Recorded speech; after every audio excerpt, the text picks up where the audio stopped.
கிடைக்கிற இந்த நல்ல வாய்ப்பை மிஸ் பண்ண வேண்டாம். எனக்கு பதிலா நீ போயேன்.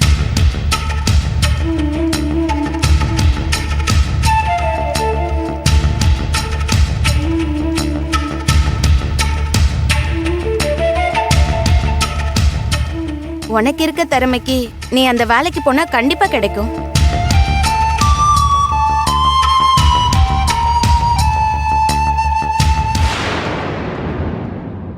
ஏய், என்னடி யோசிக்கிற? நல்ல வேலை, என்னாலதான் போக முடியல. நீ இதை யூஸ் பண்ணிக்கோயேன். பாஸ்போர்ட் கூட உன்கிட்ட ஏற்கனவே இருக்கு. இந்த விசா ப்ராசஸ் மத்த செலவெல்லாம் பார்த்தா எப்படி இருந்தாலும் ஒரு 1.25 லட்சம் ரூபாய் கட்டினா போதும். மத்ததெல்லாம் அவங்களே பாத்துப்பாங்க.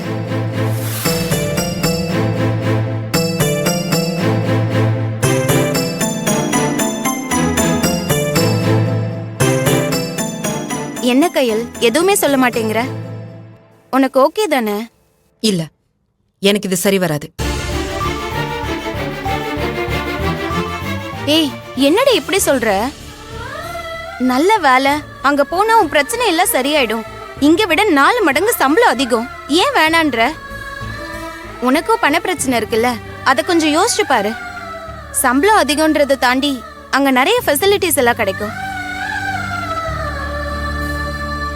இப்ப என்ன, அந்த 1.25 லட்சம் ரூபாய் எப்படி கட்டுறதுன்னு தானே யோசிக்கிற? அதை எப்படியாச்சும் அங்கங்கன்னு வாங்கி ஏதாச்சும் அரேஞ்ச் பண்ணி கட்டிடலாம். இந்த ஆப்பர்ச்சுனிட்டி மட்டும் விட்டுறாத. பணத்துக்காகலாம் இல்ல. என்னால எழிலையோ என் குடும்பத்தையோ விட்டுட்டு எங்கேயும் போக முடியாது.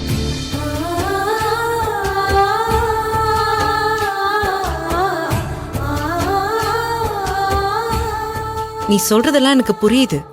நல்ல வேலை, நல்ல சம்பளம் எல்லாம் ஓகே தான். ஆனா எவ்வளவு சம்பளம் வாங்கினாலும் என் எழிலும் என் குடும்பமும் என் கூட இருக்க மாட்டாங்கல்ல.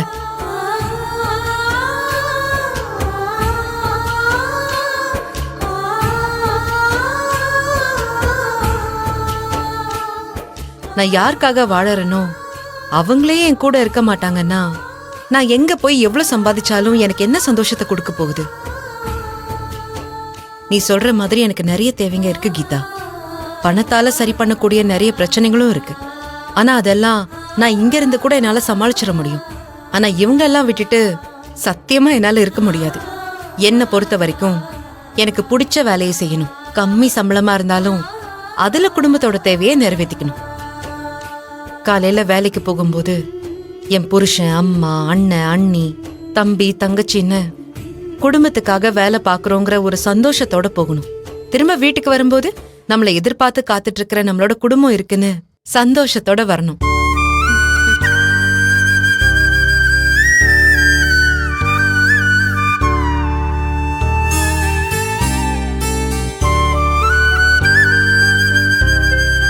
இது எல்லாத்தையும் விட்டுட்டு உலகத்துல ஏதோ ஒரு மூலையில போய் வேலை பார்த்துக்கிட்டு எப்பவாவது கிடைக்கிற டைம்ல ஏதோ ஒரு 2 வார்த்தை மட்டும் பேசிக்கிட்டு அதுலயும் நம்ம ஃபோன் பண்ணும்போது நம்ம பேசணும்னு நினைக்கிறவங்க பக்கத்துல இருப்பாங்களோ மாட்டாங்களோன்னு கூட தெரியல. இப்படி பிடிச்சவங்க கூட பேசக்கூட நேரமில்லாத ஒரு வாழ்க்கை எனக்கு வேண்டாம்.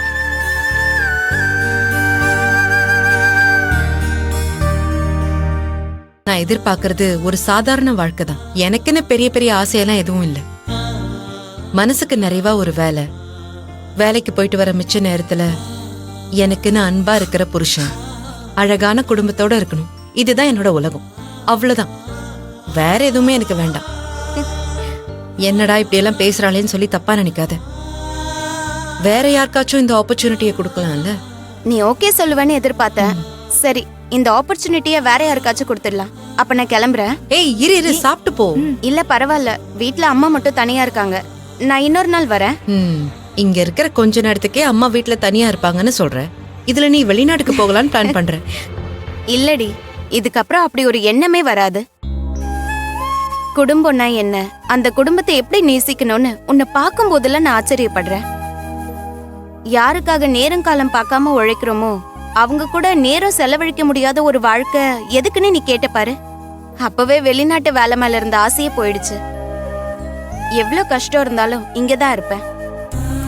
வாழ்ந்தாலும் செத்தாலும் இந்த மண்ணை விட்டு எங்கேயும் போக மாட்டேன். சரி, அப்ப நான் கிளம்புறேன். பாய் பாய். பாய் போ. பாய் பாய். பாத்து போய்டும். அம்மா ஆ, போயிட்டு போயிட்டு வரேன் வாம்மா. போயிட்டு வரேன் சரிங்க. கையல், எங்க நீ கீதா சொன்னதுனால வேலைக்கு போக ஒத்துப்பியோன்னு பயமா இருந்தது. நீ இல்லாத இந்த வீட்டை என்னால யோசிச்சு கூட பார்க்க முடியாது கையல். என்னம்மா நான் எப்படிம்மா அங்க போவேன்? உங்களை எல்லாம் விட்டுட்டு என்னால ஒரு நாள் கூட பிரிஞ்சிருக்க முடியாது. நீ போறேன்னு சொன்னா மட்டும் நாங்க விட்டுருவோமா? கோடி ரூபாய் சம்பளம் கொடுத்தாலும் உன்னை இங்க இருந்து எங்கேயும் அனுப்ப மாட்டோம். இந்த வீட்டோட குலதெய்வமே நீதான். வீட்டோட மகாலட்சுமியை வெளியில அனுப்பிட்டு கோடி ரூபாய் கிடைச்சாலும் அது நமக்கு சந்தோஷத்தை கொடுக்காது. நீ இந்த வீட்டோட மகாலட்சுமி, இந்த குடும்பத்தோட அஸ்திவாரமே நீதான் கையல். எழில், ஏன் ஒரு மாதிரி இருக்க? என்ன, நான் உன்னை விட்டுட்டு வெளிநாடு போயிடுவேன்னு நினைச்சியா? ஏய், எப்படி எழில் நான் உன்னை விட்டுட்டு போவேன்னு நினைச்ச? வார்த்தைக்கு வார்த்தை சொல்லுவனே நீ என்னோட உயிர்னு. அப்படி இருக்கும்போது நான் எப்படி போவேன்? எனக்காக கோடிக்கணக்கான சொத்தை தூக்கி போட்டுட்டு நான் மட்டும் போதும், என் கூட வாழற வாழ்க்கை தான் முக்கியம்னு சொல்லி வந்தவன் நீ.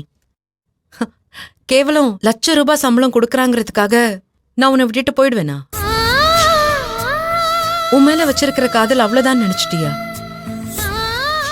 என்ன ஆனாலும் சரி, நான் உன்னை விட்டுட்டு எப்பவும் எங்கேயும் போக மாட்டேன்.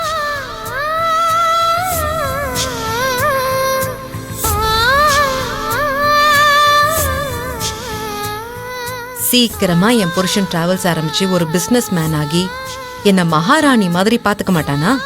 நான் எதுக்கு வெளிநாட்டுக்கு போய் வேலை பார்த்து கஷ்டப்படணும்?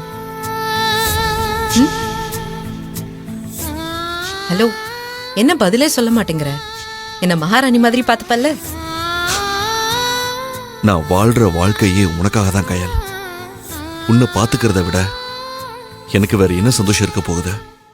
கண்டிப்பா நீ எதிர்பார்க்கறத விட உன்னை ரொம்ப சந்தோஷமா மகாராணி மாதிரி வாழ வைப்பேன்.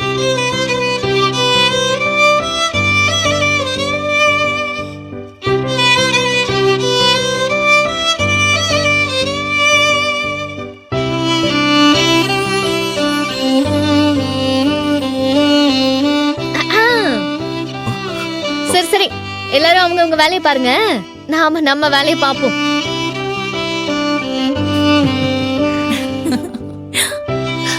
மீட்ரு வண்டி வந்துருச்சு, நம்ம கிளம்பலாம், வாடா.